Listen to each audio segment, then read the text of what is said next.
الله أكبر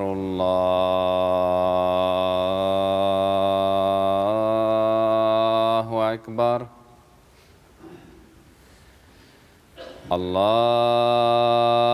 الله أكبر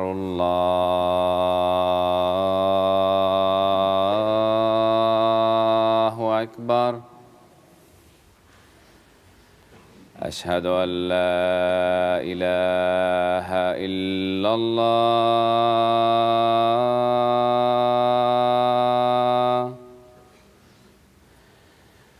أشهد أن لا إله إلا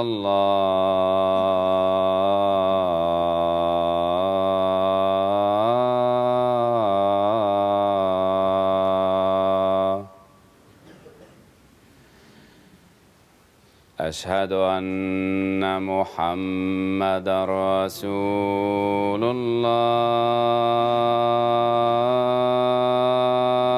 الله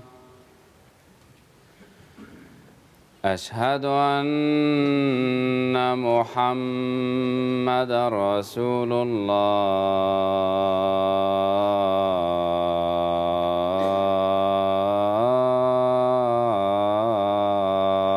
الله حي على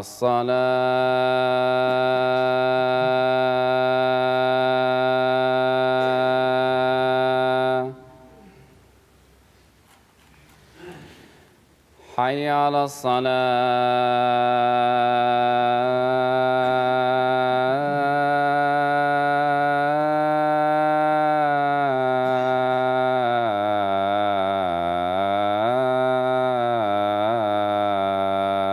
الصلاة حي على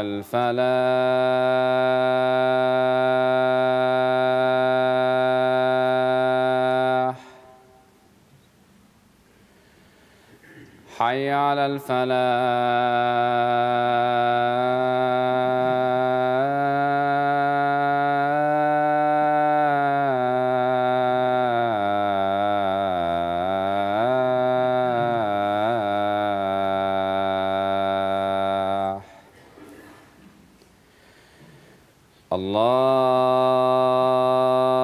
الله أكبر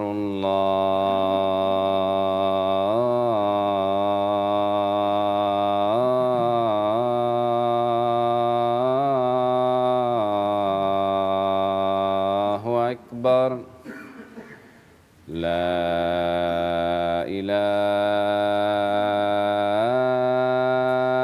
إله إلا الله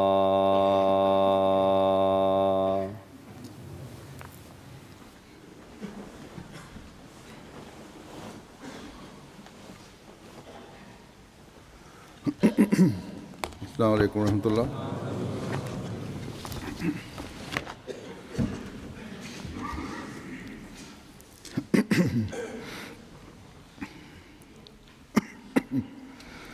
أشهد أن لا إله إلا الله وحده لا شريك له وأشهد أن محمدًا عبده ورسوله أما بعد فأعوذ بالله من الشيطان الرجيم بسم الله الرحمن الرحيم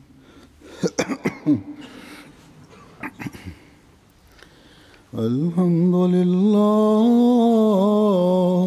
رب العالمين الرحمن الرحيم مالك يوم الدين إياك نعبد وإياك نستعين اهدنا الصراط المستقيم صراط الذين أنعمت عليهم غير المغضوب عليهم ولا الضالين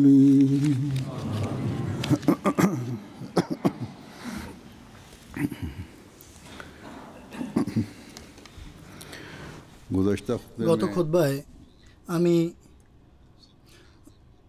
ধৈর্যের উন্নত গুণ সম্পর্কে মহানবী সাল্লাল্লাহু আলাইহি ওয়াসাল্লামের শিক্ষা, মহানবী সাল্লাল্লাহু আলাইহি ওয়াসাল্লামের অনুপম আদর্শ এবং সাহাবা আলাইহিমুসসালামদের কয়েকটি দৃষ্টান্ত উপমাস্বরূপ বর্ণনা করেছিলাম। এই উন্নত গুণ যা অবলম্বন করার শিক্ষা মহানবী সাল্লাল্লাহু আলাইহি ওয়াসাল্লাম তার মান্যকারীদের দিয়েছিলেন এবং সবচেয়ে বেশি তার নিজের আদর্শ তিনি উপস্থাপন করেছেন। এটি এজন্য ছিল যে আল্লাহ তাআলার নির্দেশ ওয়াস্তাঈনু বিস-সাবরি ওয়াস-সালাতের উপর আমল যাতে করা হয়, আল্লাহ তাআলার সাহায্য ধৈর্যের উন্নত দৃষ্টান্ত প্রদর্শন করত এবং দোয়ার মাধ্যমে ওই সকল মানুষই কামনা করতে পারে যাদেরকে বা খোদা তাআলার উপর যাদের পরিপূর্ণ বিশ্বাস রয়েছে, তার উপরে ভরসা রয়েছে। এই বিশ্বাসের উপর যারা প্রতিষ্ঠিত যে খোদা তাআলা আমাদের ধৈর্য এবং আন্তরিকভাবে তার সমীপে বিনত হবার কারণে অবশ্যই আমাদের সাহায্য করবেন। কাজেই মহানবী সাল্লাল্লাহু আলাইহি ওয়াসাল্লামের চেয়ে বড় আর কে হতে পারে যিনি এ বিষয়ের ব্যুৎপত্তি, জ্ঞান এবং এর উপর বিশ্বাস রাখবেন বা ইয়াকিন রাখবেন এবং এরপর তার পবিত্রকরণ শক্তির ফলে সাহাবীগণ এই ব্যুৎপত্তি এবং ঈমান বা বিশ্বাস লাভ করেছেন। কাজেই তারা এই দৃশ্য নিজেদের এই কর্মের দ্বারা দেখেছেন যে আল্লাহ তাআলার সাহায্য কীভাবে তাদের সাথী হয়েছেন বিভিন্ন সময় বিভিন্ন ঘটনায়। এই যুগে মহানবী সাল্লাল্লাহু আলাইহি ওয়াসাল্লামের নিষ্ঠাবান প্রেমিক এবং সত্যিকার দাস এর চেয়ে বড় আর কে এ বিষয়ের ব্যুৎপত্তি এবং জ্ঞান রাখেন যে ওয়াস্তাঈনু বিস-সাবরি ওয়াস-সালাত এর মূল তাৎপর্য কী, এর মর্ম কী, এবং এই বিষয়টি হযরত মসিহ মাউদ আলাইহিসসালাতু ওয়াসসালাম স্বীয় সাহাবীদের মাঝে সৃষ্টি করার চেষ্টা করেছেন এবং সৃষ্টি করেছেন। বিভিন্ন বক্তৃতা এবং লেখনীর মাধ্যমে নিজের জামাতের তরবিয়তের উদ্দেশ্যে তিনি এই নৈতিক গুণের উপর আমল করার শিক্ষা দিয়েছেন। অতএব আজ মহানবী সাল্লাল্লাহু আলাইহি ওয়াসাল্লামের সত্যিকার প্রেমিকের বা নিষ্ঠাবান দাসের জামাতই একমাত্র জামাত যারা ধৈর্য এবং দৃঢ়তার দৃষ্টান্ত প্রদর্শন করে এই তরবিয়তের কারণে আল্লাহ তাআলার কাছে সাহায্য প্রার্থনা করেন এবং আল্লাহ তাআলার সমীপে বিনত হয়ে কেবলমাত্র শুধুমাত্র তারই সমীপে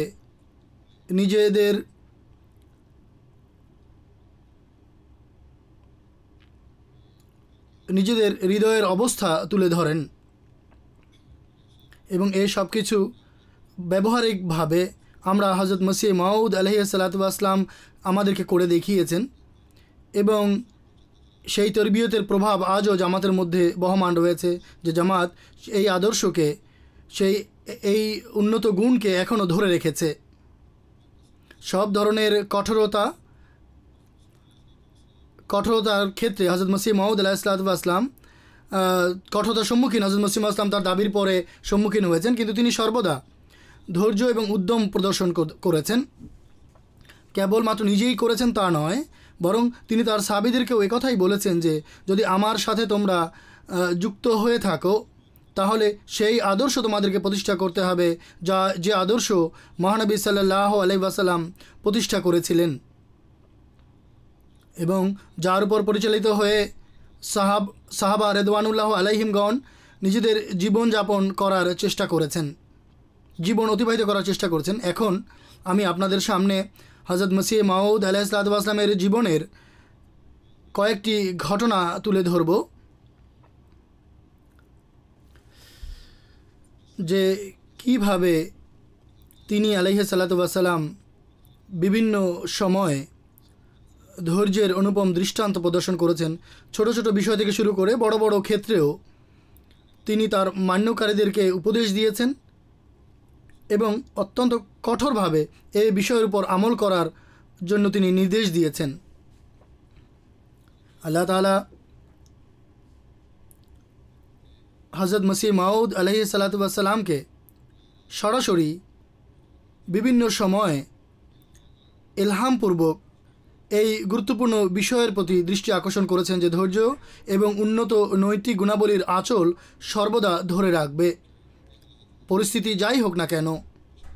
শত্রু চাইলে যে ধরনের লাঞ্ছনাপূর্ণ এবং ঘৃণ্য আচরণ করুক না কেন, ক্ষতিগ্রস্ত করার যত ধরনের দুরভিসন্ধি এবং ষড়যন্ত্র করুক না কেন এবং কার্যত ক্ষতিগ্রস্ত তারা করুক না কেন, তোমাদের ধৈর্য এবং দৃঢ়তার আঁচল কখনো পরিত্যাগ করা উচিত নয়।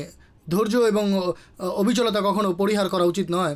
দোয়ার মাধ্যমে আল্লাহ তাআলার কাছে সাহায্য প্রার্থনা করতে থাকো এবং আল্লাহ তাআলার সাহায্যের অপেক্ষায় অপেক্ষমান থাকো। আল্লাহ তাআলার বান্দাদের উপর বিপদাবলী এবং পরীক্ষাসমূহ আল্লাহ তাআলার পক্ষ থেকে এসে থাকে, কিন্তু তারা অর্থাৎ আল্লাহ তাআলার বান্দারা সেগুলো আল্লাহ তাআলার খাতিরেই সহ্য করে থাকেন। বারাহিনে আহমদিয়াতে তিনি আলাইহিসসালাতু ওয়াস সালাম এ সম্পর্কে তার একটি ইলহামের উল্লেখ করেন। তার বাক্যগুলো হচ্ছে এই: আল ফিতনাতু হাহুনা ফাসবির কামা সাবারা উলুল আজমে আলা ইন্নাহা ফিতনাতুম মিনাল্লাহি লাইউহিব্বা হুব্বান জাম্মা হুব্বাম মিনাল্লাহিল আজিজিল আকরামে আতাআন গায়রা মাজজুজ। এই স্থানে বিশৃঙ্খলা রয়েছে, অতএব তুমি ধৈর্য ধারণ করো যেভাবে দৃঢ় সংকল্পের অধিকারীরা ধৈর্য ধারণ করেছে। সাবধান থেকেও এই ফিতনা খোদার পক্ষ থেকে, যাতে তিনি এমন ভালোবাসেন যা পরিপূর্ণ ভালোবাসা, সেই খোদার ভালোবাসা যিনি অনেক বড় ও মহা সম্মানিত, ক্ষমা, যার সিলসিলা কখনো কেটে যায় না, যা কখনো শেষ হয় না। অতএব নবুয়তের দাবির পূর্বেও, বয়াত গ্রহণ করার পূর্বেও, বরং সূচনাতেই আল্লাহ তাআলা তাকে ধৈর্যের যে উন্নত গুণাবলী অবলম্বন করার উপদেশ দিয়েছিলেন তার প্রকাশ এবং তার উপর আমল তার জীবনের শেষ মুহূর্ত পর্যন্ত জারি ছিল, যার বিভিন্ন দৃষ্টান্ত যেভাবে আমি বলেছি এখন আমি আপনাদের সামনে তুলে ধরব। হযরত শেখ ইয়াকুব আলী সাহেব ইরফানি রাদিয়াল্লাহু তাআলা আনহু বলেন, একবার 1898 সনে মৌলভী মোহাম্মদ হোসেন সাহেব তার গালিগালাজপূর্ণ একটি পত্রিকা হযরত মসিহ মাউদ আলাইহিসসালাতু ওয়াস সালামের খিদমতে প্রেরণ করে। আমি 27 জুলাই 1898 সনে আল হাকাম পত্রিকায় এই ঘটনার বিবরণ লিপিবদ্ধ করেছি। তিনি রিপোর্ট লিখেছেন, তিনি বলেন যে আজ প্রায় 30 বছর হয়েছে যখন তিনি হযরত মসিহ মাউদ আলাইহিসসালাতু ওয়াস সালামের উৎসাহ, দৃঢ়তা, আত্মনিয়ন্ত্রণ এবং আল্লাহর প্রতি যে মনোযোগ, এর প্রতি আমি গভীর অভিনিবেশ করে পাঠ করি, তখন আমার চোখ থেকে অনবরত অশ্রু ঝরতে থাকে। তিনি এর উত্তরে, যা গালিগালাজ পরিপূর্ণ পত্রিকা ছিল, এর উত্তরে তিনি অত্যন্ত ধৈর্য, দৃঢ়তা এবং বিনয় প্রকাশ করেছেন। তিনি শান্তশিষ্ট স্বভাব ও গাম্ভীর্যপূর্ণ স্বভাবের অধিকারী ছিলেন, তাই কেউ তাকে সেখান থেকে বিচ্যুত করতে পারে না। অত্যন্ত গাম্ভীর্যপূর্ণ স্বভাবের অধিকারী ছিলেন আর শান্তশিষ্ট স্বভাবের অধিকারী ছিলেন, পাহাড়ের মতো তিনি ছিলেন। এবং এটি প্রমাণ ছিল এই কাজের। মোট কথা, তিনি গাম্ভীর্যপূর্ণ একজন মানুষ ছিলেন, এক মজবুত পাহাড় ছিলেন, কারো কোনো গালির প্রভাব তার উপরে পড়তো না। এ পর্যন্ত যে কখনো গালির উত্তরে তিনি অধৈর্যতা প্রদর্শন করে তার পক্ষ থেকে গালির উত্তর দিয়েছেন। তিনি বলছেন এটি এ কাজের প্রমাণ ছিল যে খোদা তাআলার ওহী যা তার উপর এই বাক্যে নাজিল হয়েছিল যে ফসবির কামা সাবারা উলুল আজমে মিনার রসুলে, বাস্তবে খোদার পক্ষ থেকে এটি হয়েছিল। আর সেই খোদা তাআলা সেই অলৌকিক নিদর্শন এবং উন্নত পর্যায়ের সবর এবং দৃঢ়তা তাকে দান করেছিলেন, যা দৃঢ়চেতা নবীদেরকে দান করা হয়ে থাকে। ইতিপূর্বে খোদা তাআলা বিভিন্ন ফিতনার সংবাদ তাকে দিয়েছিলেন এবং নিজ নিজ সময়ে অত্যন্ত জোরালোভাবে সেই সমস্ত ফিতনা ফাসাদ প্রকাশ পেয়েছিল, কিন্তু কোনো সময় তার পা দোদুল্যমান হয়নি। এরপর হযরত শেখ ইয়াকুব আলী সাহেব ইরফানি আরও লিখেছেন, মাহবুব রাইও নামক স্থানের ঘটনা, একটি ঘটনা উল্লেখ করে তিনি বলছেন, একটি জলসার ঘটনা যতটুকু আমার মনে আছে যে একজন ব্রাহ্ম নেতা, সম্ভবত আম্বাস মজুমদার বাবু ছিল তার নাম, হযরত মসিহ মাউদ আলাইহিসসালামের কাছে কিছু প্রশ্ন করেছিল। একজন হিন্দু নেতা হযরত মসিহ মাউদের কাছে বিভিন্ন প্রশ্ন করেছিল। হযরত মসিহ মাউদ আলাইহিসসালাম তার প্রশ্ন উত্তর দিচ্ছিলেন।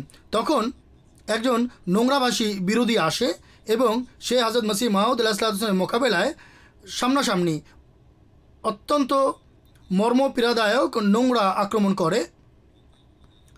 তিনি বলছেন যে এখনও সেই দৃশ্য আমার চোখের সামনে ভাসছে। তিনি মুখের উপর হাত রেখে বসেছিলেন, যেভাবে অধিকাংশ সময় তিনি বসে থাকতেন।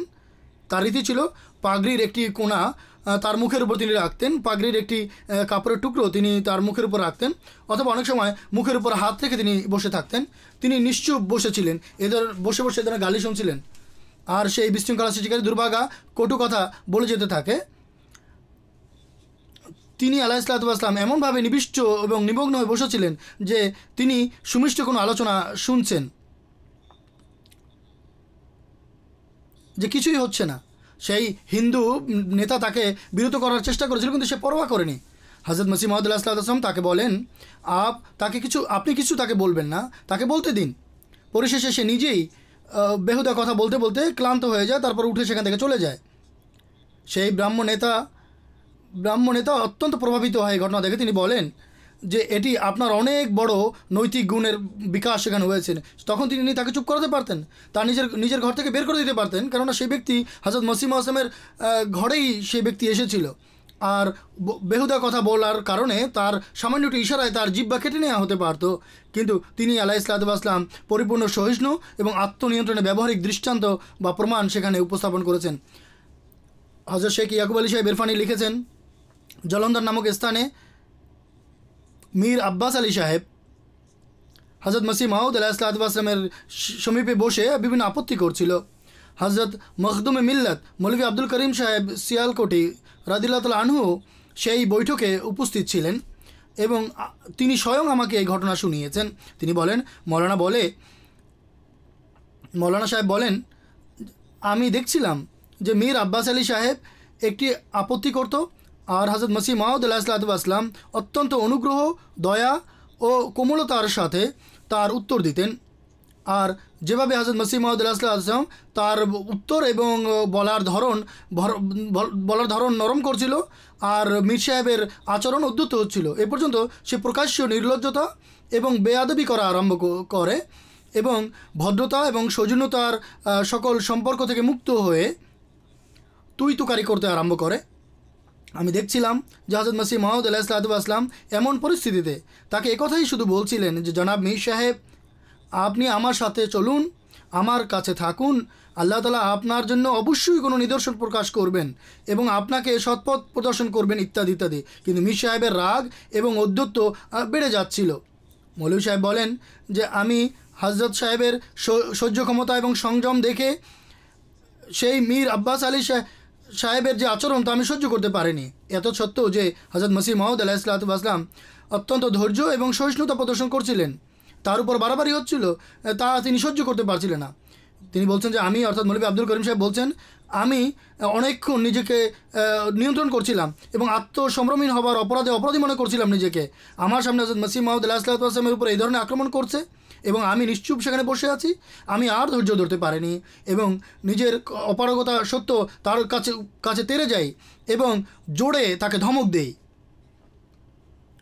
অর্থাৎ উচ্চস্বরে তাকে ধমক দেই। এর ফলে সে উঠে সেখান থেকে পালিয়ে যায়। হযরত মৌলভী সাহেব বলতেন যে হযরত মসিহ মাউদ আলাইহিসসালাম তার আত্মসংযম এবং সহিষ্ণুতার যে দৃষ্টান্ত দেখিয়েছেন আমি তা দেখতাম এবং আমার কৃতকর্মের জন্য আমি অনুতপ্ত এবং লজ্জিত হতাম আমার জন্য এবং আনন্দিত হচ্ছিলাম যে আমি নিজেকে আত্মসম্ভ্রমহীন হবার অপরাধী বানাইনি। আমার সামনে হযরত মসিহ মাউদ আলাইহিস সালামের উপর মর্যাদাহানি করা হচ্ছিল, মর্যাদাহানি করা হচ্ছিল। তিনি বলছেন পরবর্তীতে যে মসিহ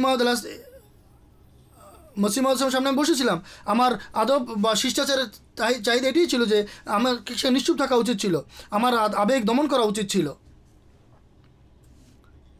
বরং বিভিন্ন সময় এই ধরনের ঘটনা ঘটেছে যে হযরত মসিহ মাউদ আলাইহিসসালাম কেউ যদি উঠে, সাহাবীদের মধ্যে কেউ যদি দাঁড়িয়ে হযরত মসিহ মাউদ বাড়াবাড়ি হচ্ছিল এটি দেখে যদি তিনি উত্তর দিতেন বা আবেগ প্রকাশ করতেন তো হযরত মসিহ মাউদ তাকে অপছন্দ করেছেন, অসন্তুষ্ট হয়েছেন যে মুসলমানদের সাথে আহমদীদের সাথে এরূপ করা উচিত নয়। হযরত মৌলভী আব্দুল করিম সাহেব রাদিয়াল্লাহু তাআলা আনহু বর্ণনা করেন যে একদিন একজন হিন্দুস্তানি যে স্বয়ং জ্ঞানের কারণে গৌরববোধ করত এবং তিনি বিভিন্ন স্থানে নিজের এই জ্ঞানের কথা বলে বেড়াতো। তিনি বলছেন আমি পৃথিবীর বিভিন্ন জায়গায় দেখেছি এবং সব কিছু দেখেছি, সব ধরনের জ্ঞান আমার আছে। তিনি নিজেকে অনেক বড় জ্ঞানী মনে করতো। সে আমাদের মসজিদে আসে এবং হযরত মসিহ মাউদ আলাইহিসসালামের কাছে তার দাবি সম্পর্কে অত্যন্ত অসৌজন্যমূলকভাবে সে কথাবার্তা বলতে থাকে। একটু পরে সে কয়েকবার বলেছে যে আপনি মিথ্যা দাবিকারক। হযরত মসিহ মাউদ আলাইহিসসালামের মুখের উপর সে বলতো যে আপনি আপনার দাবির বেলায় মিথ্যাবাদী। আমি এই ধরনের অনেক মিথ্যাবাদী দেখেছি, নাউজুবিল্লাহ। এবং আমি এই ধরনের অনেককে নিজের বগলে দমন করে আমি ঘুরে বেড়াই। এ ধরনের অদ্ভুতপূর্ণ কথা সে বলেছে, কিন্তু তার কপালে আমরা চিন্তার ভাঁজ পর্যন্ত পড়তে দেখিনি। তিনি মনোযোগের সাথে শুনেন এবং এরপর খুব কোমলতার সাথে কথা আরম্ভ করেন এবং বলেন তার কথা যতই বেহুদা এবং অসহযোগী হোক না কেন, গদ্য পদ্যে সে যে ধরনের কথাই বলুক না কেন, তিনি কখনোই তার লেখায় বা তাদের উপস্থিতিতে বা পরবর্তীতে তাদের ব্যাপারে কোনো ধরনের কটু কথা বা ঘৃণা বা নিন্দা প্রকাশ করেননি। তার সামনেও বলেননি এবং পরবর্তীতেও কখনো একা বলেননি। অনেক সময় অনেক শ্রোতা এই ধরনের তির্যক কথা শুনে ঘাবড়ে যেত এবং পরস্পরের মধ্যে কানাঘুষা আরম্ভ করত। সেই মজলিস বা বৈঠক শেষ হওয়ার পরে প্রত্যেকে নিজের সাহস এবং উদ্যম তার দেখাতো যে কী ধরনের বেহুদা কথাবার্তা হচ্ছিল। তারা যে ধরনের রাগ তারা প্রকাশ করতে পারতো তারা প্রকাশ করত, কিন্তু খোদার বিকাশস্থল এবং সহিষ্ণু সেই কৃতজ্ঞ খোদার সেই সত্তা কোনো ধরনের বিরক্ত প্রকাশ করেনি। হযরত মসিহ মাউদ ইশারায় কোনো ধরনের কথা বলেননি যে কে আমাকে কি বলে গেল। এরপর শেখ ইয়াকুব আলী সাহেব এরফানি রাদিয়াল্লাহু তাআলা আনহু বর্ণনা করেন 29শে জানুয়ারি 2004 সনের ঘটনা যে হযরত মসিহ মাউদ আলাইহিসসালামের সমীপে একজন গালিগালাজপূর্ণ পত্রিকার ঘটনা বিবৃত করা হয় যে অমুক পত্রিকা অত্যন্ত গালিগালাজ করে থাকে। তিনি আলাইহিস সালাম বলেন ধৈর্য ধারণ করা উচিত, এসব গালিগালাজের কি হবে। এভাবেই মহানবী সাল্লাল্লাহু আলাইহি ওয়াসাল্লামের যুগেও তিনি বলেন মহানবী সাল্লাল্লাহু আলাইহি ওয়াসাল্লামের যুগের মানুষরাও মহানবী সাল্লাল্লাহু আলাইহি ওয়াসাল্লামকে লাঞ্ছিত করার চেষ্টা করত এবং তাকে নাউজুবিল্লাহ মুজাম্মম বলতো। তিনি মুচকি হেসে বলতেন আমি তাদের লাঞ্ছনার কি পরোয়া করব, কেননা আল্লাহ তাআলা আমার নাম মুহাম্মদ বা প্রশংসিত রেখেছেন সাল্লাল্লাহু আলাইহি ওয়াসাল্লাম। অনুরূপভাবে তিনি বলেন যে আল্লাহ তাআলা আমাকে প্রেরণ করেছেন এবং আল্লাহ তাআলা আমাকে এবং আমার সম্পর্কে বলেছেন ইয়া আহমাদুকাল্লাহ মিনাল আরশে, অর্থাৎ আল্লাহ স্বীয় আরশ থেকে তোমার প্রশংসা করে, তোমার মহিমা কীর্তন করে, তোমার প্রশংসা করে। এবং এই ওয়াহি বারাহিনে আহমদিয়াতে আজও লিখিত আছে, লিপিবদ্ধ আছে। হযরত শেখ ইয়াকুব আলী সাহেব ইরফানি রাদিয়াল্লাহু তাআলা আনহু আবার লিখেন হযরত মসিহ মাউদ আলাইহিসসালাম মৌখিকভাবে যে আক্রমণ করত তার সামনাসামনি যে কেবল নোংরা আক্রমণ করতো তাই নয়, বরং তার প্রাণের উপরও নোংরা এবং কদর্যপূর্ণ আক্রমণের চেষ্টা করা হতো। তারা তাকে হত্যা করার যে ষড়যন্ত্র করছিল, এই জন্য ফতোয়া দিয়েই তারা বিরত থাকেনি। পত্রপত্রিকায় তারা ফতোয়া দিয়েছে হত্যার জন্য, ষড়যন্ত্র করেছে। এবং এটিই নয়, বরং পত্রপত্রিকায় এবং চিঠিপত্রে পত্রপত্রিকায় গালির বৃষ্টি বর্ষণ করা হতো। এমন চিঠি সাধারণত টিকিটবিহীনভাবে তাকে পাঠানো হতো, অর্থাৎ এমন চিঠি পাঠানো হতো যার উপরে টিকিট পাঠানো হতো না, চিঠি লিখে পোস্ট করে দেওয়া হতো। যদি কোনো চিঠির উপর টিকিট না থাকে তাহলে যে ব্যক্তি সেই চিঠি সংগ্রহ করেন বা যার নামে চিঠি আসে সে স্ট্যাম্পের পয়সা দিয়ে তাকে সেই চিঠি সংগ্রহ করতে হয়। তো এই ধরনের চিঠিপত্র টিকিটবিহীনভাবে মানুষ পাঠিয়ে দিত।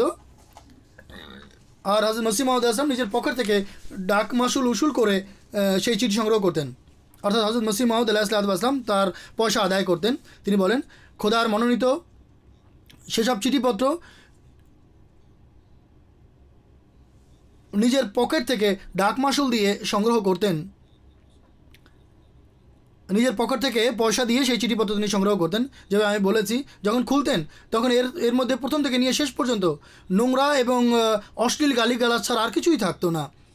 তিনি তা উপেক্ষা করতেন এবং এই অনিষ্টকারীদের জন্য এবং উদ্যতকারীদের জন্য দোয়া করতেন, এবং তারপর একটি পুটলিতে সেই চিঠিপত্র রেখে দিতেন। মৌলভী মোহাম্মদ হোসেন বাটালভি মোখালেফাতে বিরোধিতায় সীমা ছাড়িয়ে গিয়েছিল এবং সে তার গালিগালাজপূর্ণ সে নিজে গালিগালাজ দিয়ে নিজেই ক্ষান্ত হচ্ছিল না, বরং সাদুল্লাহ লুধিয়ানভি এবং জাফরুল্লাহ জাটলি এবং অন্যান্য ঔদ্ধত্যপূর্ণ লোককে তার বন্ধু এবং সাহায্যকারী বানিয়েছিল। সব ধরনের অপমান তাকে করতো, অপদস্থ করতো। কিন্তু খোদার মনোনীত ব্যক্তিকে খোদার এই সুমিষ্ট বাণী ইন্নি মুহিনুন মান আরাদা এহানা তাকা প্রশান্তি দিত এবং পরিপূর্ণ ধৈর্যর সাথে এই কদর্যপূর্ণ রচনাবলীকে তিনি উপেক্ষা করতেন। একবার 1898 সনে মৌলভী মোহাম্মদ হোসেন সাহেব তার গালিগালাজপূর্ণ একটি পত্রিকা হযরত মসিহ মাউদ আলাইহিসসালামের খিদমতে প্রেরণ করেন। 27 জুলাই 1898 সনে আল হাকাম পত্রিকায় এটি লেখা হয়, লিপিবদ্ধ করা হয়। তিনি বলেন, আজও আমি 30 বছর পর হযরত মসিহ মাউদ আলাইহিসসালামের উদ্যম, দৃঢ়তা এবং সংযম এবং আত্মসংযমের প্রতি মনোযোগ দিয়ে যখন এগুলি পড়ি তখন আমার চোখ থেকে অনবরত অশ্রু ঝরতে থাকে। তারপর তিনি একটি পংক্তি লিখেছেন এরপর, যে হৃদয়ে একটি ব্যথা জেগে উঠে আর চোখ অশ্রুতে ভিজে যায়। আমরা কি জানি বসে বসে কি মনে পড়ে। পুরনো ঘটনা মনে করে তিনি বলছেন যে এখনও আমি কেঁদে ফেলি। তিনি বলেন যে 25 জুলাই 1898 সনের ঘটনা, যখন এক ব্যক্তি মোহাম্মদ ওয়াল চুয়াত্তা আওয়ান গোত্রের আওয়ান জাতি গ্রাম হামুন জখের জেলা শিয়ালকোট থেকে হযরত মসিহ মাউদ আলাইহিসসালামের খেদমতে উপস্থিত হয়, যাকে মৌলভী মোহাম্মদ হোসেন বাটালভি পাঠিয়েছিল। তিনি সেই পত্রিকা বাহক ব্যক্তিকে বলেছিলেন, একথা লিখে একটি বাক্য লিখে পাঠিয়ে দিয়েছিলেন। সে যে পত্রিকাটি নিয়ে এসেছিল মৌলভী মোহাম্মদ হোসেনের পক্ষ থেকে, তার উপরে একটি বাক্য লিখে তিনি তার হাতে দিয়ে ফেরত পাঠান যে তাকে গিয়ে ফেরত দাও। মৌলানা মৌলভী আব্দুল করিম সাহেব রাদিয়াল্লাহু তাআলা আনহু উপস্থিত সবাইকে সেই উত্তর পড়ে শুনিয়েছিলেন। হযরত মসিহ যে উত্তর লিখেছিলেন তা সেই মজলিসে তিনি সবাইকে পড়ে শোনান এবং সবাই তখন আমিন বলেন। হযরত মসিহ মাউদ আলাইহিসসালামের উত্তর ছিল, রাব্বি ইন কানা হাযা রাজুলু সাদিকান ফি কওলিহি ফাকরিমহু ওয়া ইন কানা কাযিবান ফাখুযহু আমিন। অর্থাৎ, হে আমার প্রভু প্রতিপালক, যদি এই ব্যক্তি যিনি প্রবন্ধ লিখে হযরত মসিহ আসলামকে পাঠিয়েছিল তাকে এই উত্তর লিখে পাঠিয়েছিলেন যে, হে আমার প্রভু প্রতিপালক, যদি এই ব্যক্তি তার কথায় দাবিতে যা তিনি তার পুস্তকে লিখেছে তাতে সত্যবাদী হয় তাহলে তুমি তাকে মর্যাদাশালী ও সম্মানিত বানিয়ে দাও, আর যদি সে মিথ্যাবাদী হয় তাহলে তুমি তার কাছ থেকে হিসাব গ্রহণ করো এবং এই মিথ্যার কারণে তাকে ধৃত করো। এর থেকে বেশি তিনি আর কোনো কথা বলেননি। হযরত মির্জা বশির আহমদ সাহেব রাদিয়াল্লাহু তাআলা আনহু বলেন যে, আমাকে চৌধুরী হাকেম আলী সাহেব বলেছেন যে একবার হযরত সাহেব বড় মসজিদে কোনো বক্তৃতা বা খুতবা দিচ্ছিলেন। একজন শিখ সেই মসজিদে প্রবেশ করে এবং হযরত মসিহ আসলামের সামনে দাঁড়িয়ে হযরত মসিহ আসলাম এবং তার জামাতকে অত্যন্ত অশ্লীল এবং কদর্যপূর্ণ ভাষায় গালিগালাজ করতে থাকে এবং এমন শুরু করেছিলেন যে থামছিলই না। কিন্তু হযরত মসিহ আসলাম নিশ্চুপ হয়ে শুনছিলেন। তখন অনেকের মধ্যে এমন জোশ ছিল যে হযরত মসিহ আসলাম যদি অনুমতি দিতেন তাহলে সেখানেই তার ভবলীলা সাঙ্গ হতে পারত, কিন্তু হযরত মসিহ আসলামের ভয় সবাই চুপ করেছিল। পরিশেষে সেই ব্যক্তি অশ্লীলতা পূর্ণ গালিগালাজ করে যখন সীমা ছাড়িয়ে যায়, তখন মুসলিম আসলাম বলেন যে দুই ব্যক্তি তাকে ধরে নরমভাবে মসজিদের বাইরে নিয়ে যান, তাকে বের করে দিন। যদি সে যেতে না চায় তাহলে হাকাম আলী সাহেব তুমি তাকে পুলিশে সুপোর্ট করে দাও। হজরত মির্জা বশির আহমদ সাহেব রাদিয়াল্লাহু তাআলা আনহু বর্ণনা করেন যে আমাকে হাফেজ রওশন আলী সাহেব বলেছেন যে যখন মিনারাতুল মসজিদ বানানোর প্রস্তুতি চলছিল, তখন কাদিয়ানের মানুষগণ সরকারের উচ্চপদস্থ কর্মকর্তাদের কাছে অভিযোগ করে যে এই মিনার বানানোর ফলে আমাদের বাসাবাড়ির পর্দা নষ্ট হবে, আমাদের বাসাবাড়ির পর্দা থাকবে না। তখন সরকারের পক্ষ থেকে একজন ডেপুটি কাদিয়ান আসেন এবং হযরত মসিহ মাউদ আলাইহিস সালামের সাথে মসজিদের মোবারকের পার্শ্ববর্তী কক্ষে তার সাথে সাক্ষাৎ করেন। তখন কাদিয়ানের বিভিন্ন মানুষ যারা অভিযোগ করছিল তারাও তার সাথে ছিল। হযরত মসিহ মাউদ আলাইহিসসালামের সাথে ডেপুটির কথা হচ্ছিল এবং আলোচনার সময় হযরত মসিহ মাউদ আলাইহিসসালাম ডেপুটিকে উদ্দেশ্য করে বলেন যে এই বুড্ডামাল বসে আছে, একজন হিন্দু ব্যক্তি ছিল, তার নাম ছিল বুড্ডামাল। আপনি তাকে জিজ্ঞেস করুন যে শিশুকাল থেকে নিয়ে আজ পর্যন্ত কখনো এমন ঘটনা ঘটেছে কি যে তার কোনো উপকারের সুযোগ আমি পেয়েছি আর আমি তাকে উপকার করতে কোনো ধরনের কমতি দেখিয়েছি। সেই হিন্দু ব্যক্তিকে কখনো এমন হয়নি যে আমি তার উপকার করার সুযোগ পেয়েছি আর আমি তার উপকার করতে কার্পণ্য করেছি, সব সময় উপকার করেছি। তারপর তিনি বলেন এই ব্যক্তিকেই জিজ্ঞেস করুন যে কখনো এমন হয়েছে কি যে আমাকে কষ্ট দেওয়ার সুযোগ এসেছে আর সে সেই সুযোগ হাতছাড়া করেছে।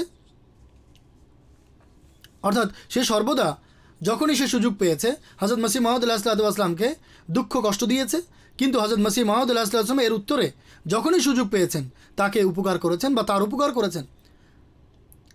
হাফেজ সাহেব বর্ণনা করেন যে আমি তখন বুড্ডামালের দিকে তাকিয়ে দেখছিলাম, সে সেখানেই বসেছিল সামনে। সে লজ্জায় নিজের মাথা নিচু করে রাখছিল, নতজানু হয়ে বসেছিল, নিজের মাথা হাঁটুর সাথে লাগিয়ে বসেছিল আর তার চেহারা ফ্যাকাশে হয়ে গিয়েছিল। সে একটি বাক্য বলতে পারেনি। সত্যের সামনে এভাবে যদি সত্য সামনাসামনি হয় তাহলে যদি কোনো মানুষের মধ্যে সামান্য পরিমাণ ভদ্রতা থাকে, সে কত বড় অনিষ্টকারী হোক না কেন, সে নিঃসন্দেহে লজ্জায় সে মরে যাবে। কিন্তু বর্তমান যুগের যে শত্রুরা, তাদের চরিত্র তো একেবারে ধ্বংস হয়ে গেছে, তাদের মধ্যে ভদ্রতার সামান্য পরিমাণ তিল পরিমাণ অবশিষ্ট নেই। হযরত শেখ ইয়াকুব আলী সাহেব ইরফানি রাদিয়াল্লাহু তাআলা বর্ণনা করেন যে 13 ফেব্রুয়ারি 1903 সনে একজন ডাক্তার সাহেব লখনৌ থেকে এখানে আসেন।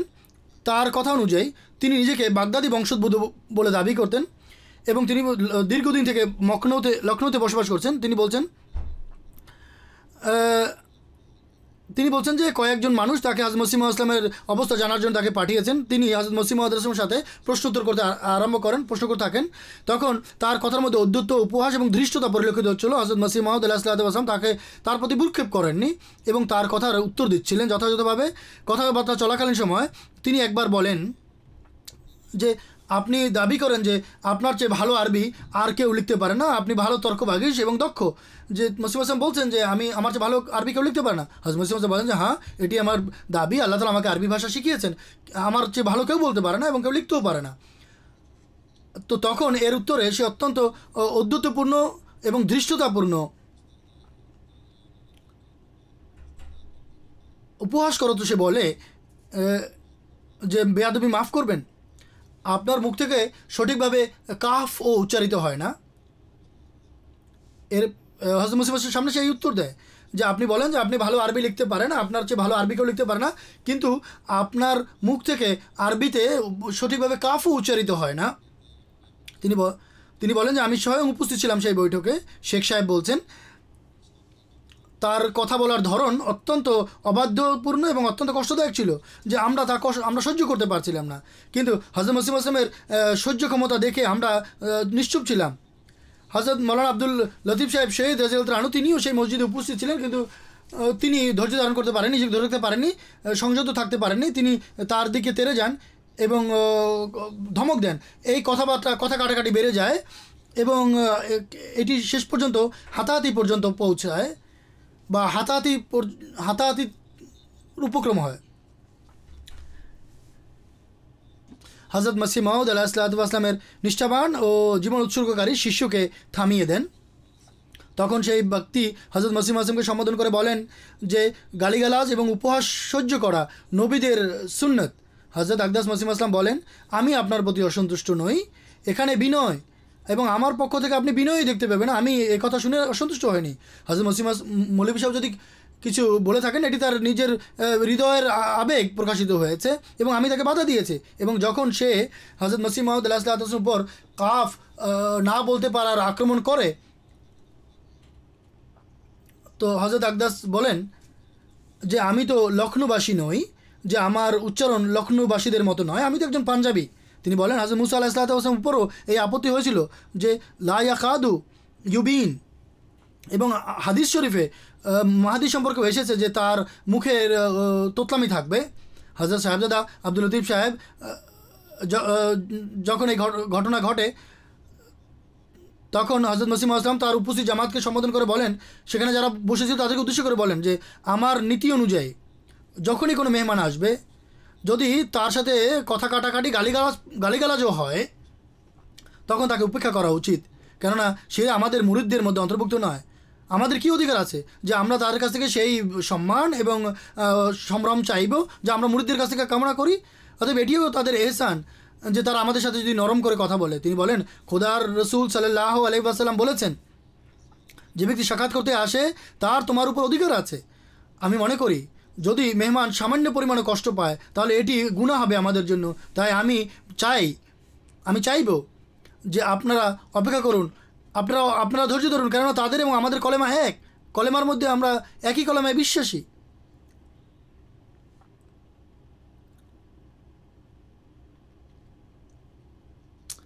যতক্ষণ পর্যন্ত এটি না বুঝবেন যে এটি তাদের অধিকার। হযরত মির্জা বশির আহমদ সাহেব বলেন, মীর শফি আহমদ সাহেব মুহাক্কিক দেহলভি তিনি আমাকে চিঠির মাধ্যমে এটি বলেছেন যে শেষবার যখন হযরত মসিহ মাউদ আলাইহিস সালাম লাহোর গিয়ে অবস্থান করেন জীবনের শেষবার, তখন আমি সেদিন খাজা সাহেবের চাকরি করতাম এবং ডাকঘর থেকে আমি চিঠিপত্র এনে মসিহ আসলাম খেদমতে পেশ করতাম। খাজা কামালউদ্দিন সাহেবের চাকর ছিলেন তিনি বলছেন যে সেই চিঠিপত্রের মধ্যে 2-3টি ঠিকানাবিহীন চিঠি ছিল। আর যেভাবে আমি বলেছি যে এই টিকিটবিহীন চিঠিপত্রের মধ্যে গালিগালাজ থাকতো আর নিজের পকেট থেকে ডাক মাসুল আদায় করে সেই চিঠিপত্র সংগ্রহ করতে হতো। তিনি বলছেন 2-3টি চিঠি আমি পেতাম যা টিকিটবিহীন থাকতো, আমি সে ডাকঘর থেকে সংগ্রহ করতাম, মসিহ আসলামের কাছে পৌঁছে দিতাম। ডাকঘর থেকে সংগ্রহ করে মসিহ আসলামের কাছে পৌঁছে দিতাম আর মসিহ আসলাম আমাকে পয়সা দিয়ে দিতেন। একদিন আমি খাজা সাহেবের সামনে টিকিটবিহীন একটি চিঠি সংগ্রহ করছিলাম। খাজা সাহেব আমাকে বাধা দেন এবং বলেন যে টিকিটবিহীন চিঠি নিবে না। আমি বললাম যে আমি প্রতিদিন এই চিঠি সংগ্রহ করি এবং হযরত মসিহ আসলামের কাছে পৌঁছে দিই। হযরত মসিহ আসলাম আমাকে কখনো বাধা দেননি। তখন কঠোরভাবে খাজা সাহেব আমাকে বিরত রাখেন যে তুমি টিকিটবিহীন চিঠি সংগ্রহ করবে না। যখন আমি হযরত মসিহ মাউদ আলাইহিস সালামের কাছে ডাক পৌঁছানোর জন্য যাই, তখন আমি বললাম যে হুজুর, আজ আমাকে খাজা সাহেব টিকিটবিহীন চিঠি সংগ্রহ করতে কঠোরভাবে বারণ করছে। হুজুর যদি বলেন তাহলে আমি এখন দৌড়িকে নিয়ে আসবো ডাকঘর থেকে। হযরত মসিহ আসলাম হেসে বলেন যে এই ধরনের টিকিটবিহীন চিঠির মধ্যে গালিগালাজ ছাড়া আর কিছুই থাকে না, আর এই সমস্ত চিঠিপত্র বেনামি হয়ে থাকে, এখানে কারো নাম লেখা থাকে না। যদি মানুষরা নিজেদের নাম ঠিকানা লিখে দিত তাহলে তো আমরা তাদেরকে বুঝাতে পারতাম, কিন্তু মনে হয় তারা ভয় পায় যে আমরা না আবার তাদের বিরুদ্ধে আইনি রাস্তা গ্রহণ করি। অথচ আমাদের উদ্দেশ্য তো আমাদের কাজ মোকদ্দমা করা নয়, মামলা করা নয়। তিনি বলেন এরপর থেকে আমি টিকিটবিহীন চিঠি সংগ্রহ করা ছেড়ে দেই। হযরত সাহেবজাদা মির্জা বশির আহমদ সাহেব লিখেছেন যে রসুল বিবি সাহেবা বিধবা পত্নী ছিলেন হাফেজ হামেদ আলী সাহেবের। তিনি মৌলভী আব্দুর রহমান জাট সাহেবের মাধ্যমে, যিনি মৌলভী ফাজেল ছিলেন, তার মাধ্যমে আমাকে বলেন যে অনেক সময় মির্জা নিজামুদ্দিন সাহেবের পক্ষ থেকে কোনো বদমাশ লোক এই জন্য নিযুক্ত হতো যে সে হযরত মসিহ মাউদ আলাইহিস সালামকে যেন গালি দেয়। তার চাচাতো ভাই ছিলেন যে ইসলাম বিমুখ ছিলেন এবং ইসলামদ্রোহী ছিলেন, সে কাউকে নিযুক্ত করতো যাতে সে হযরত মসিহ আসলামকে গালি দেয়। অনেক সময় এমনও হয়েছে যে পুরো রাত সেই ব্যক্তি গালিগালাজ করতে থাকে, তাকে নিযুক্ত করা হয়েছিল এবং সে বাইরে দাঁড়িয়ে সারা রাত গালিগালাজ করতে থাকে উচ্চ স্বরে। এবং যখন সেহরির সময় হতো তখন হযরত মসিহ মাউদ আলাইহিসসালাম দাদি সাহেবাকে বলতেন যে তাকে খাবার কিছু দাও বা খাবার কিছু পাঠাও, কেননা গালিগালাজ করতে করতে সে হয়তো ক্লান্ত হয়ে গেছে, তার গলা হয়তো শুকিয়ে গিয়ে থাকবে। তিনি বলছেন যে আমি হযরত মসিহ আসলামকে বলতাম যে এমন দুর্ভাগ্যকে কিছুই দেওয়া উচিত নয়, তিনি বলতেন, আমরা যদি কোনো অন্যায় করি তাহলে খোদা তাআলা এটি দেখেন এবং আমাদের পক্ষ থেকে কোনো কথা বা কোনো এই ধরনের আচরণ হওয়া উচিত নয়। মৌলভী আব্দুল করিম সাহেব বর্ণনা করেন যে মজলিসে তিনি কোনো শত্রুর উল্লেখ করতেন না। যদি কোনো লেখার মধ্যে কারো উল্লেখ হয়ে যেত তাহলে তাকে নোংরা নামে উল্লেখ করতেন না। প্রথম কথা হচ্ছে কাউকে এই ধরনের নামে কোনো শত্রুর উল্লেখই করতেন না। আর যদি উল্লেখ হয়েও যেত তাহলে কখনো এমন হয়নি যে তাকে কোনো বিকৃত নামে নামে তাকে ডেকেছেন। এটি চাক্ষুষ প্রমাণ যে তার হৃদয়ে কোনো ধরনের জ্বালানোর মতো আগুন ছিল না। যে ধরনের কষ্ট দুঃখ তাকে জাতি দিয়েছে এবং মৌলবীরা যে আচরণ তার সাথে করেছে, যদি তিনি পার্থিব মানুষের মতো একে অনুভব করতেন তাহলে দিন রাত তিনি জ্বলে পড়ে মরতেন এবং ঘুরিয়ে ফিরিয়ে তাদের নাম তার লেখার মধ্যে উল্লেখ করতেন। আর এভাবে তার কাজের মধ্যে বাধা সৃষ্টি হতো, যেভাবে জাট মানুষ করে থাকে। আরবের মুশরিকরা মহানবী সাল্লাল্লাহু আলাইহি ওয়াসাল্লামের বিরুদ্ধে এ ধরনের গালি দেয়নি, কিন্তু আমি খোদা তাআলার কসম খেয়ে বলছি যে এই অপবিত্র গালিগালাজ তার জীবনযাত্রায় কোনো ধরনের ব্যাঘাত সৃষ্টি করতে পারেনি। লেখায় যদি এ ধরনের কষ্ট প্রদানকারীদের কোনো উল্লেখ হয়ে যেত ঘটনাক্রমে, দিনটা তো মনে হতে পারে যে দিনরাত তিনি এদের বিশৃঙ্খলাকারীদের কথাই চিন্তা করেন। হতে পারে যে তার হৃদয় সবসময় এই ধরনের বিশৃঙ্খলাকারীদের ঘটনাই আসবে, তাই তিনি উল্লেখ করেছেন। না, এমন নয়। এ ধরনের ঘটনা কখনো ঘটেনি। বরং একজন ম্যাজিস্ট্রেটের মতো, যিনি তার নির্ধারিত ডিউটি থেকে ফারেক হয়ে কোনো ধরনের শাস্তিপ্রাপ্ত আসামির তার চিন্তা তার মাথায় থাকে না। মানুষ এমন করতো যে একজন ম্যাজিস্ট্রেট যেভাবে করেন বা একজন সরকারি উচ্চপদস্থ কর্মকর্তা করেন, যেটা তার নির্ধারিত দায়িত্ব, সেই দায়িত্ব পালন করে বা মীমাংসা করে তিনি সেই বিষয়ের প্রতি তার আর কোনো সম্পর্কই থাকতো না। এই একই অবস্থা আমার ছিল। যা তার লেখার ছিল, যা লেখার প্রয়োজন তিনি অনুভব করেছেন তা লিখে দিয়েছিলেন। বিভিন্ন বৈঠকে বা মাহফিলে এর উল্লেখই তিনি করতে থাকবেন এমন হয়নি। তিনি বলছেন যে কারো ব্যক্তির প্রতি তার কোনো শত্রুতা নেই এবং ঝগড়াঝাটি নেই। হযরত মসিহ মাউদ আলাইহিস সালাম তার লেখায় মূলত মিথ্যাকে মিথ্যা এবং সত্যকে সত্য প্রতিপন্ন করার জন্য, আল্লাহ তাআলার জন্য তিনি এগুলো লিখতেন, আল্লাহ তাআলার খাতিরে লিখতেন। অর্থাৎ সত্য প্রকাশের জন্য আর মিথ্যাকে মিথ্যা প্রতিপন্ন করার জন্য বা মিথ্যার সত্যিকার তাৎপর্য কী তা তিনি আল্লাহর খাতিরে তিনি তুলে ধরতেন। এর বাইরে কিছু ছিল না। তার ব্যক্তি স্বার্থের এতে কোনো অনুপ্রবেশ ছিল না। একদিন তিনি বলেছেন যে আমি আমার প্রবৃত্তিকে এমনভাবে দমন করতে পারি বা আত্মসংযম করতে পারি, আর খোদা তাআলা আমার প্রবৃত্তিকে এমনভাবে মুসলমান বানিয়েছেন, আত্মসমর্পণকারী বানিয়েছেন, যদি কোনো ব্যক্তি আমার সামনে বসে 1 বছর আমাকে অকথ্য ভাষায় গালিগালাজ করতে থাকে, পরিশেষে সে লজ্জিত হবে এবং তাকে এটি মানতে হবে, স্বীকার করতে সে বাধ্য হবে যে আমার পাওকে সে নিজ জায়গা থেকে, স্বস্থান থেকে সে সরাতে পারেনি। হযরত সাহেবজাদা মির্জা বশির আহমদ সাহেব লেখেন, আমাদের জামাতের অধিকাংশ পুরনো বন্ধু হযরত মসিহ মাউদ আলাইহিস সালামের চাচাতো ভাই মির্জা আমিমউদ্দিন এবং মির্জা নিজামউদ্দিন সাহেবকে জানেন যে তারা দুজনেই তাদের ধর্মদ্রোহিতা এবং পার্থিবতার কারণে হযরত মসিহ মাউদ আলাইহিস সালামের চরম বিরোধী ছিল। বরং সত্যিকার অর্থে তারা ইসলামের শত্রু ছিল। একবার তারা হযরত মসিহ মাউদ আলাইহিস সালামকে ক্ষতিগ্রস্ত করার জন্য হজরতের ঘরের সামনে, মসজিদে মোবারকের সামনে একটি দেয়াল দাঁড় করায় এবং যাতায়াত পথ বন্ধ করে দেয়। এর ফলে নামাজিদের যাতায়াত পথে কষ্ট হতো, যারা সাক্ষাৎ করতে আসতো তারাও কষ্ট পেত, যারা হযরত মসিহ মাউদ সাক্ষাৎ করতে আসতো তারাও কষ্ট পেত।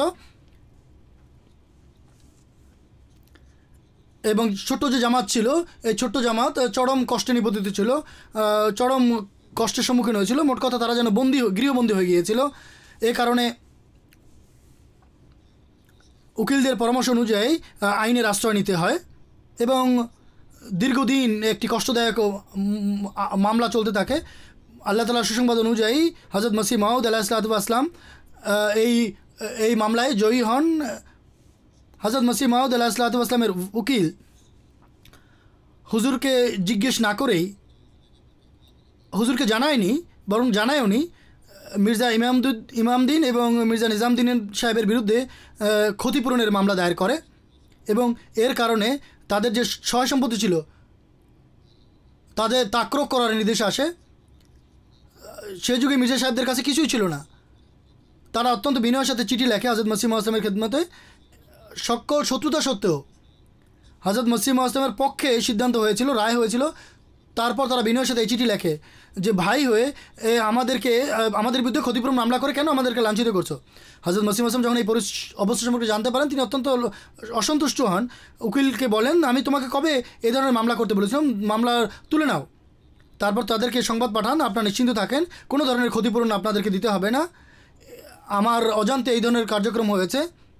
হজরত খলিফাতুল মসিহ সানি এই সম্পর্কে লেখেন যে হজরত মসিহ মাউদ আলাহিসাল্লামকে এসার সময় আল্লাহ তাআলা ইলহামের মাধ্যমে এবং স্বপ্নের মাধ্যমে সংবাদ দিয়েছিলেন যে এই বোঝা তাদের জন্য অনেক ভারী, এ কারণে তোমার আত্মীয় স্বজন কষ্ট নিপতিত। আল্লাহ তাআলা যখন তাকে জানান যে আদালতের যে নির্দেশ বা ক্ষতিপূরণ দেওয়ার যে নির্দেশ এসেছে এটি তাদের জন্য অনেক বড় বোঝা, এ কারণে তোমার আত্মীয় স্বজন কষ্ট নিপতিত হয়েছে। হজরত মসিহ আসলাম বলতেন,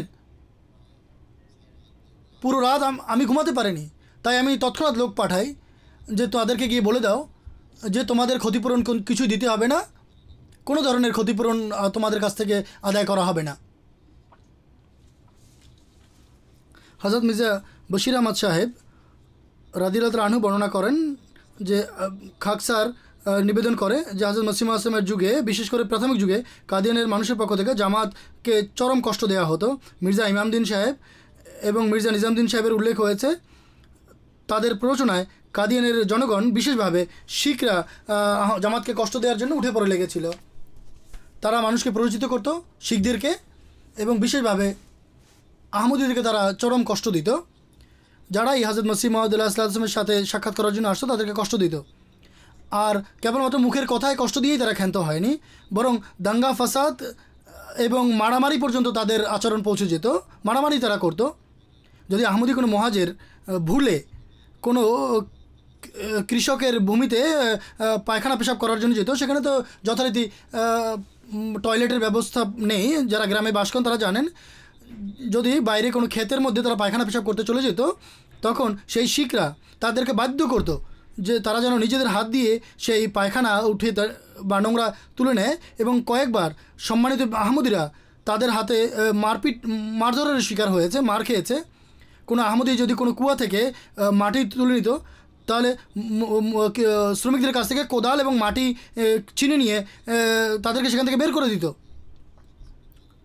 এবং নোংরা এবং অশ্লীল গালিগালাজ ছাড়া তারা আর কিছুই করেনি। প্রতিদিন হজরত মসিহ আসলামের কাছে কোনো না কোনো অভিযোগ আসতো, কিন্তু তিনি সর্বদা এই কথাই বলতেন যে তোমরা ধৈর্য ধরো। তিনি সর্বদা মানুষকে এই নসিহতই করেছেন যে গালি শোনো, মার খাও, কিন্তু তোমরা ধৈর্য ধারণ করবে।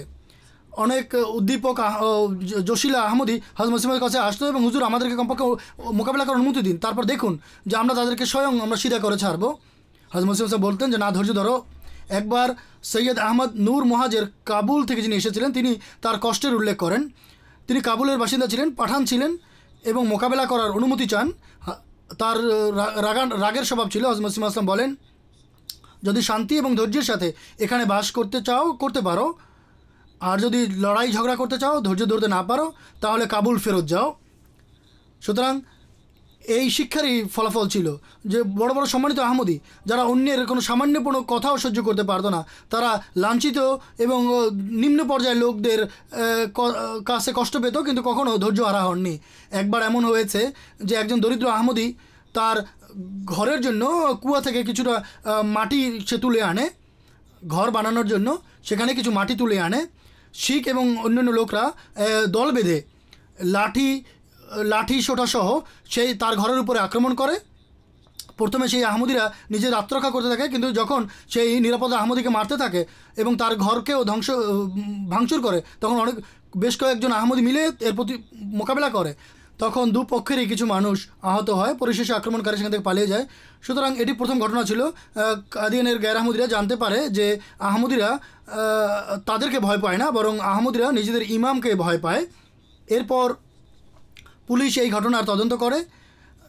যেহেতু আহমদীরা নিরপরাধ ছিল এবং গায়ের আহমদীরা দল বেঁধে আহমদীদের ঘরের উপরে আক্রমণোদ্যত হয়ে এবং লাঠিসোঁটা আক্রমণ করেছিল, এই জন্য পুলিশ বিরোধিতা করা সত্ত্বেও তাদেরকে চালান করতে বাধ্য হয়। যখন তারা দেখে যে এখন তাদেরকে হাতকড়া পড়তে হবে, তখন তাদের একজন মানুষ বা দূত হজরত মসিহ আসলামের খেদমতে দৌড়ে আসে এবং বলে, আমাদের কাছ থেকে ভুল হয়েছে, আমরা ভুল করে ফেলছি, আপনি আমাদেরকে ক্ষমা করে দিন। হজরত মসিহ মাউদ আলাইহিসসালাম তাদেরকে ক্ষমা করে দেন হজরত ইয়াকুব আলী সাহেব ইরফানি রাদিয়াল্লাহু তাআলা আনহু লিখেছেন যে মিরাট থেকে আহমদ হোসেন শওকত সাহেব একটি পত্রিকা শাহনায়ে হিন্দ নামে একটি পত্রিকা প্রকাশ করতে আরম্ভ করে। এই ব্যক্তি নিজেকে মুজাদ্দেদ আলসেনা, পাশ্চাত্যের মুজাদ্দেদ আলসেনা বলে দাবি করত, অর্থাৎ তিনি পাশ্চাত্যের যে ভাষা রয়েছে এই ভাষার মুজাদ্দেদ বলে নিজেকে দাবি করত। সে হজরত মসিহ মউদ আলাইহিস সালামের বিরোধিতায় তার পত্রিকার একটি সংখ্যা প্রকাশ করে এবং এতে সব ধরনের নোংরা এবং কুরুচিপূর্ণ প্রবন্ধ সে প্রকাশ করত। আর এভাবে সে জামাতকে কষ্ট দিত, জামাতের মনোকষ্ট দিত। মিরাট জামাত বিশেষভাবে এ কারণে কষ্ট পেত, কেননা মিরাট থেকে এই কুরুচিপূর্ণ পত্রিকাটি প্রকাশিত হতো। 2 অক্টোবর 1902 সনের ঘটনা যে মিরাট জামাতের প্রেসিডেন্ট জনাব শেখ আব্দুর রশিদ সাহেব, যিনি একজন সম্মানিত জমিদার এবং ব্যবসায়ী, তিনি হজরত মসিহ মউদ আসলামের খেদমতে উপস্থিত হয়ে বলেন যে আমি সংকল্প করেছি শাহনায়ে হিন্দ পত্রিকার এই সংখ্যার বিরুদ্ধে আমি মানহানিকর মোকদ্দমা করব। হজরত মসিহ মউদ আলাইহিস সালাতু ওয়াস সালাম বলেন যে আমাদের জন্য খোদা তাআলার আদালত যথেষ্ট। এটি পাপ হবে যদি আমরা খোদা তাআলার শিক্ষার বিপরীতে অন্য কোনো কাজ করি। এজন্য আবশ্যক হচ্ছে ধৈর্য এবং সহ্য করা, কেননা এমন নোংরা লিটারেচার বা পত্রিকা ছিল। যিনি বলছেন যারা এই লিটারেচার সম্পর্কে জানেন, এর কুরুচি এবং নোংরামি সম্পর্কে, তারা বলবেন যে অবশ্যই এর বিরুদ্ধে আদালতে মোকদ্দমা হওয়া উচিত ছিল। এরপর হজরত মির্জা বশির আহমদ সাহেব লিখেছেন একটি নসিহত যা হজরত মসিহ মউদ আলাইহিস সালাতু ওয়াস সালাম তার জামাতকে করেছিলেন। মুফতি মোহাম্মদ সাদেক সাহেব আমাকে বলেছেন যে একবার আমি মিয়া আলাদিন সাহেব ওরফে ফিলোসফার, যে কথা বলার ক্ষেত্রে স্বাধীন ছিল, সে হজরত মৌলভী আব্দুল করিম সাহেবের সামনে কিছু অপরাধ করে। মৌলভী আব্দুল করিম সাহেব রাগান্বিত হয়ে সেই দার্শনিককে একটি থাপ্পড় মারে। তখন সেই দার্শনিক আরও উত্তেজিত হয়ে ওঠে এবং আরও বেহুদা কথা বলতে থাকে। তখন সবাই মিলে ফিলোসফারকে খুব ভালোভাবে মারধর করে।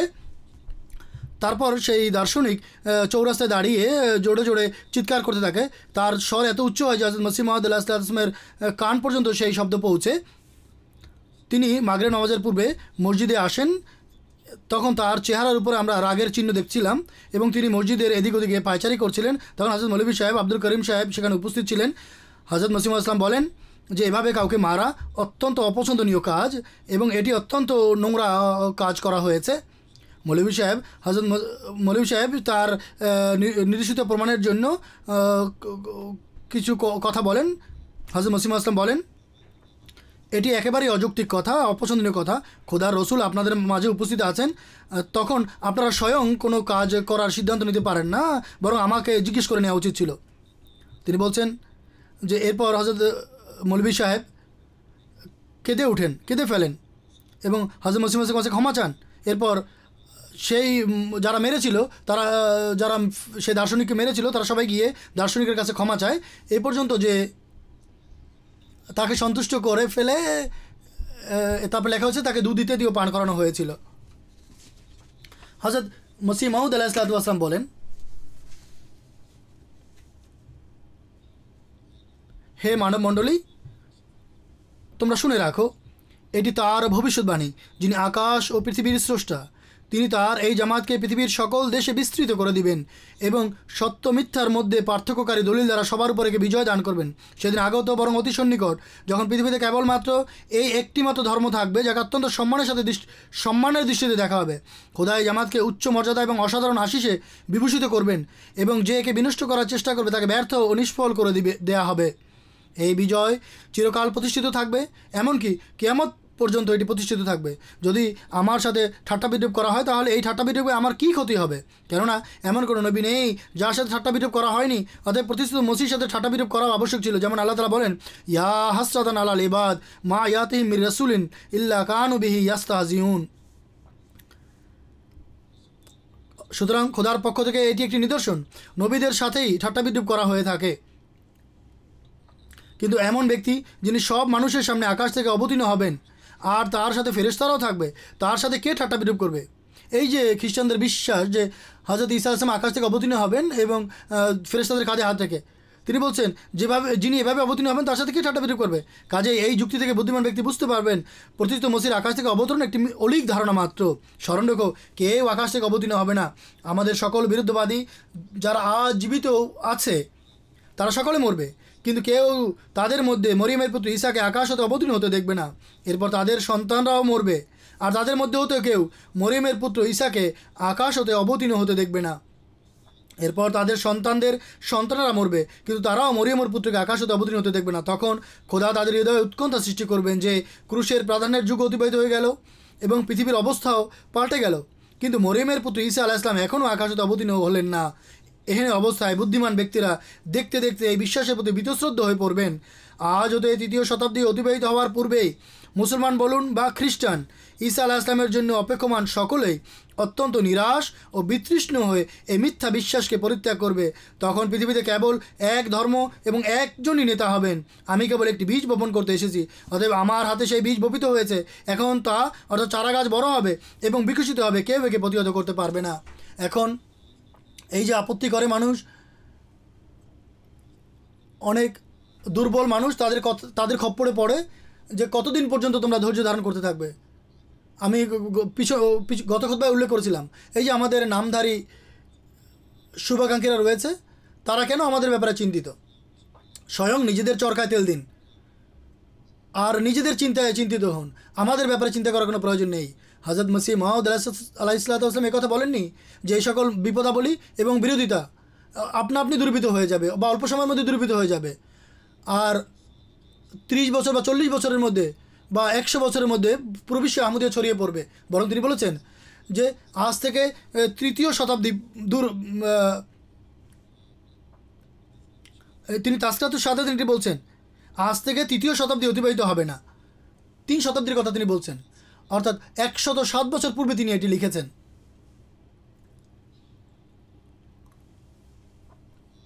আজ জামাতে আহমদিয়া বিশ্বের সকল বিরোধিতা সত্ত্বেও ধৈর্য এবং দোয়ার মাধ্যমে সময় পার করে আল্লাহ তাআলার ফজলে 198টি দেশে জামাত প্রতিষ্ঠা লাভ করেছে এবং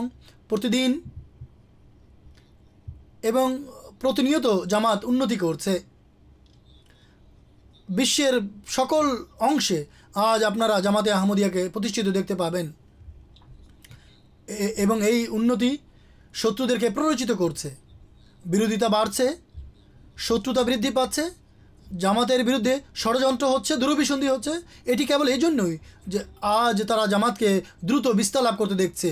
তাই এই যে বীজ হযরত মসিহ মাউদ আলাইহিস সালাম বপন করেছেন, যেভাবে তিনি বলেছেন, তা ফলে ফুলে সুশোভিত হচ্ছে, বিকশিত হচ্ছে। হ্যাঁ, এইটি ঐশী নিয়তি, সবুজ সতেজ এবং ফলবান যে বৃক্ষ, তাতেও অনেক সময় দু একটি শুকনো ডালপালা দেখা যেতে পারে। বলা হয়েছে এই গাছের যে মালিক, তিনি এই ডালপালাকে কেটে ফেলে দেন, এরপর এই গাছের ফল ফুল ধরার ক্ষেত্রে কোনো কমতি আসে না, কোনো ক্ষতি হয় না। অতএব এই সতেজ সবুজ যে গাছ যা হযরত মসিহ মাউদ লাগিয়েছেন, তা দোয়া এবং ধৈর্যের পানি দ্বারা সিঞ্চিত হচ্ছে এবং ইনশাল্লাহ ফুলে ফলে সুশোভিত হতে থাকবে, বিকশিত হতে থাকবে। যে শাখা এই পানি দ্বারা কল্যাণমণ্ডিত হবে না, তার অবস্থা শুকনো কাণ্ডের ন্যায় হবে এবং তা কর্তিত হবে। অতএব এই অবস্থায় যখন আহমদিয়তের বিরোধিতা, যেভাবে আমি বলেছি, আহমদিয়তের বিরোধিতা বাড়ছে এবং চরম বিরোধিতা হচ্ছে, কেননা যেখানে আফ্রিকান দেশে বয়াত যেখানে কমে গিয়েছিল, সেখানে বয়াত বাড়ছে। অতএব দোয়া এবং ধৈর্যের সাথে প্রত্যেক আহমদি আল্লাহ তাআলার কাছে পূর্বের তুলনায় অধিক হারে সাহায্য কামনা করুন, আর এই সবুজ সতেজ এবং শতপ্রবৃত্ত এবং বৃদ্ধিমান গাছের অংশে পরিণত হয়ে থাকুন। আল্লাহ তাআলা আমাদের সবাইকে এর তৌফিক দান করুন, আমিন।